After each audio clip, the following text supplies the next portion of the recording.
to my channel. Thanks for joining me again. Today I'm going to show you how to practice the 4 dominants that we get on the bridge of rhythm changes, the chord changes to I Got Rhythm, used on tons of jazz tunes. Same changes on the bridge of Perdido and several other tunes. We'll be looking at the Barry Harris scale rules, how to apply them and practice them. Please do hit like on this video. It's really helping us to grow so I can do more of this for you. And please do subscribe and hit the notification bell so you know when I upload new content. Let's begin. Well, these are the 4 chords we're talking about. D7 for 2 bars, G7 for 2 bars, C7 for 2 bars, and F7 for 2 bars. So let's just hear how they sound and just do some comping on them. G7. So this is a cycle of dominance. F7. And then we'll go back round. Okay, so we're going to be playing dominant improvisation on those. So first of all, knowing the dominant scales. What we'd do in Barry Harris classes is we would run the scales from root to 7th and back down. Sometimes people ask, why not root to root? I guess you could, but I find that the phrases you get when you run root to 7th and various other degrees just seem to be more authentic sounding and less scale exercise sounding, put it that way. Maybe we'll see some of that along the way. I'm not really sure how we'll do this yet. So first thing is the D7 scale, root to 7th. And back down. Don't double the top, so don't go. No, let's make it swing, so root to 7th. 1 and 2 and 3 and 4 and 1 and 2 and 3, 4. Be aware where the bar lines are. Because a lot of times when I get students to do this, they lose track of where the bar lines are. And if I say play chords with it, they do stuff like this. 1 and 2 and 3 and 4 and 1 and 2 and 3. Maybe the chord goes there, becomes a question mark, okay? So be really solid with your time. If you're not solid, make sure you're counting 1 and 2 and 3 and 4 and 1 and 2 and 3, 4. So the D7 scale has the D major scale notes plus the flattened 7th, right? Because in the D major scale, we would take these notes and we're flattening the 7th because it's a dominant. It's D7, it's not D major 7. So same qualities on G7. So G7 will be 1 and 2 and 3 and 4 and 1 and 2 and 3, 4. So again, it's like the G major scale, but it's got the flattened 7th. The C7 scale will be like the C major scale with the flattened 7th, and same with the F major scale. It's going to get flattened to make what Barry would call the F7 scale. Some people call this a mixolydian or various other things. To me, they're just dominant scales, or, you know, the D7 scale, the G7 scale, etc., the way I learned them with Barry. Okay, from there, we want to practice things like taking those same scales from their thirds or from their fifths. So, for example, those were root to 7th. Notice how it was one short of an octave, right? That's the octave. So if I run from the 3rd, it'll go up to the 2. If I run from the 5th, it'll go up to the 4. And the 7 will go up to the 6. Okay, so let's practice those from root to 7th first of all. If you're with your piano, then do it with me. That would be great. And if you find it too quick, you can use YouTube's slow down function. I have already slowed down my track to 80%, so it may well sound stretched and weird, but it can be good for practice sometimes. Here goes.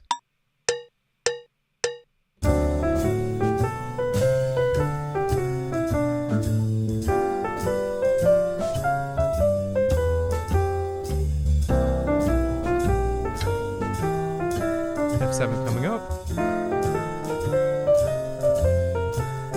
Now thirds. Up to 2s. G7. Up to the 2. C7. F7. Etc. So you could do that from the 5th, from the 7th. You get some real freedom when you start doing that. You can also practice them down. So 7th down to root, 9th or 2 down to the 3, all that sort of stuff, and then back up again, right? So that would be like this. etc. And then as soon as you start to do that, I feel that if you do it enough, you start to hear phrases and possibilities and you get freedom in the scale. Okay, now on to some phrase building and the Barry Harris rules, which I have already taught on this channel. So I'll link a video below that will give you the basics if you're not sure or if you need more detail. So simply put, when we're descending from root, third, fifth or seventh, we add in this extra note. So this is the D7 scale. Between the root and seventh was the extra note, okay? And we do that if we're descending from the third. Same place for the extra note. Notice how the important notes come out on the important beats by doing that. It's covered elsewhere, so I won't go into too much depth here. And from the fifth, and from the seventh as well. Terrible fingering on that one. And if you're descending from the other places, you don't need the extra note. It still figures out mathematically well. So let's see. I like to sometimes just choose a note from 1 to 7, go up and down a scale and see if I need the extra note or not. So if I choose 5, so this is the fifth of D7, 1, 2, 3, 4, 5. I'm going to go up, let's choose another note, up to 3, okay? So,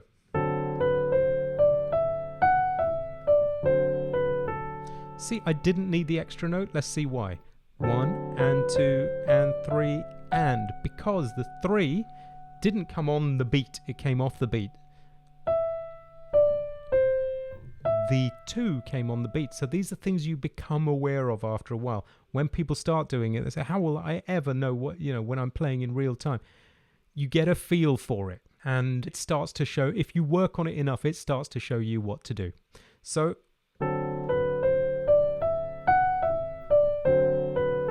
nice phrase, okay?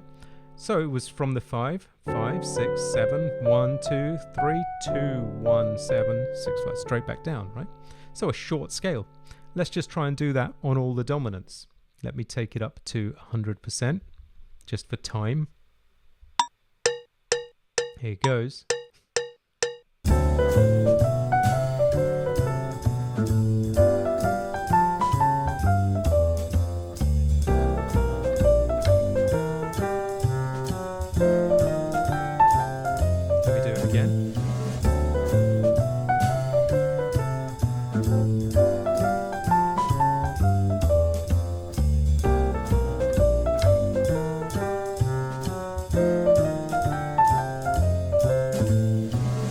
You may have noticed my fingering caught me out on one of them. Great, I'm learning this as we go. This is not a pre-planned lesson. I just decided to hit record and talk about how I do this for myself and with students, okay? So these are the good things. They will show you bits to work on. I could see my fingering on one of those areas needs work. Great. Okay, let's try something else. Let's try going up a chord from the third. So when Barry said go up a chord, he would mean this. He would take the scale and all of these would be chords in the D7 scale, right? Etc. going through the whole scale. And so I'm going to go up from the third. And then if I descend a scale from the root, I'm going to need the extra note. So my scale becomes 1 and 2 and 3 and 4 and 1 and 2. So let's try that on each one to see how it sounds.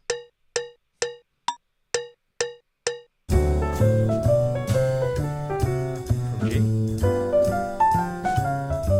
C7 third, F7 third.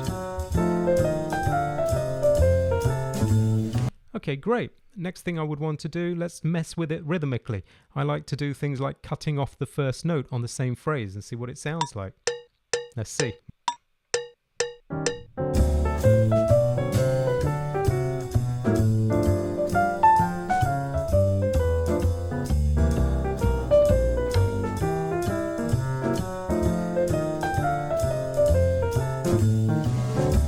So it starts to swing pretty good once you do that, right? And one of the things it reminds me of learning from Barry is if you're coming in on the 1 and 2 and 3 and 4, 1, 2, 3, 4, 1 and 2 and 3 and 4 and 1 and 2, then don't comp your chord on the 1 and 2 and 3 and 4. Sometimes I do it just to demonstrate to students of where the time is, but really when you're playing, try and feel it on the and of 4. In other words, if you're coming in on one end, try and feel your chord, or your breath even, on the 4 end. In other words, a whole beat before, 2 halves before, if you like, right? So 1, 2, 3, 4, and 2, and 3, and 4, and 1, and 2, like that. 1, 2, 3, 4, and. It will flow and swing better rather than 1 and 2 and 3.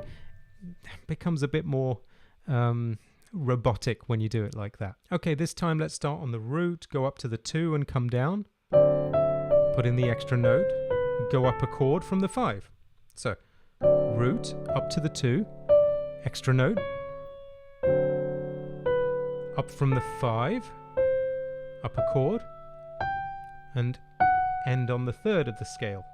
So we had 1 and 2 and 3 and 4 and 1 and 2, 3, 4. Okay, let's see if I can do that. I'm really sweating here. I hope you're doing this with me. Let's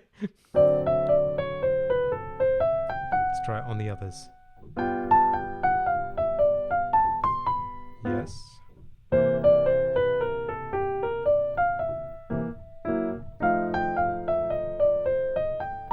Just about on the F7. Okay, let's try it with the music. It's pretty quick.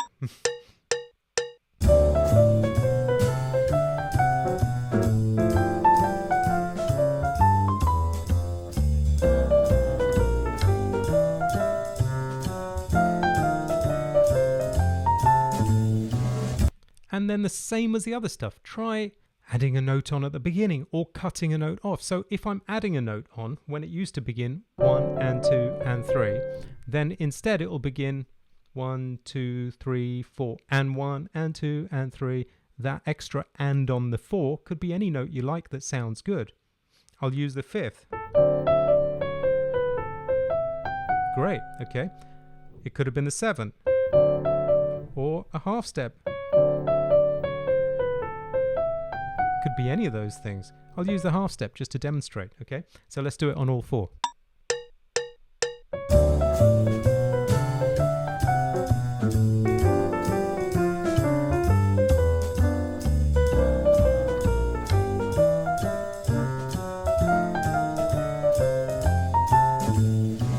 That would be adding one extra note on at the beginning. Okay, this time, remember the original phrase was... So I'm going to cut a note off. Let's see how that sounds.